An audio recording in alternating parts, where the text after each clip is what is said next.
વાલ્મીકી અનામત આંદોલન સમિતિ દ્વારા SC/ST સ્ટેલના ચુકાદાને તાત્કાલિક ધોરણે અમલવારી કરવાની માંગ અર્થે આવેદનપત્ર પાઠવ્યું. વાલ્મીકી અનામત આંદોલન સમિતિના નેજા હેઠળ નામદાર સર્વોચ્ચ અદાલત દ્વારા SC/ST સ્ટેલના ચુકાદાની હાલ અમલવારી થઈ રહી નથી, જેના અનુસંધાને રેલી યોજી કલેક્ટર કચેરી ખાતે આવેદનપત્ર પાઠવી વાલ્મીકી સમાજને અનામતનો લાભ આપવો ગુજરાત સરકારે અનામત માટે કમિશન કે પંચની રચના કરી નથી, જેની અમલવારી કરવાની સહિતના મુદ્દે આવેદનપત્ર પાઠવવામાં આવ્યું હતું.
ઓછામાં પૂરું બાકી રહ્યું તો 2% અનામત પર છીનવી લીધી, જેના ભાગરૂપે આપણે આજે એક પડકાર આપ્યો છે.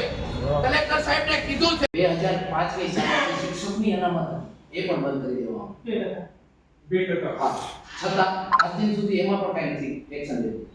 બાકી રહ્યું ઓછામાં પૂરું સુપ્રીમ કોર્ટે 1/8/2024 ના રોજ એક ચુકાદો બહાર પાડ્યો અનામતમાં કોટા પાડવા માટે.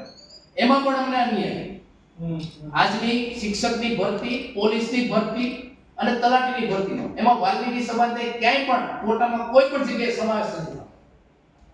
અનુસૂચિત જાતિમાં 36 જાતિઓ આવે છે, જેમાં વાલ્મીકી સમાજ અતિ પછાત સમાજ છે.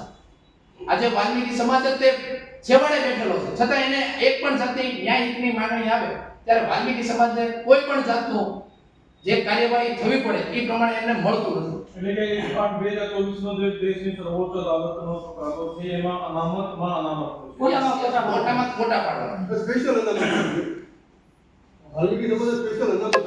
અને સાહેબ આ બાબતે તેલંગાણા રાજ્ય સરકાર અને હરિયાણા રાજ્ય સરકારે વટહુકમ જાહેર કરી દીધું છે. અને અમે માંગ એવી કરીએ છીએ કે ગુજરાત રાજ્ય સરકાર આ બાબતે ઝડપથી ન્યાય કરે અને સ્પેશિયલ કમિટીની રચના કરે, જેથી વાલ્મીકી સમાજને એક કોટો અલગથી ફાળવી શકાય. અને એમાં જે તમે લખો છો કે અનુસૂચિત જાતિ સમુદાયમાં 36 થી વધારે જાતિઓ આવે છે, તો ઓલ ઇન્ડિયા લેવલ पे કે ગુજરાત? નહીં, ગુજરાત. ચલો ઠીક છે. આપનું નામ ને પરિચય? શ્રી શ્રી 1008 મહામંડલેશ્વર કિન્નાનંદજી મહારાજ શ્રી પંચદશનામ જૂના અખાડા હનુમાન મઢી ભાવનગર.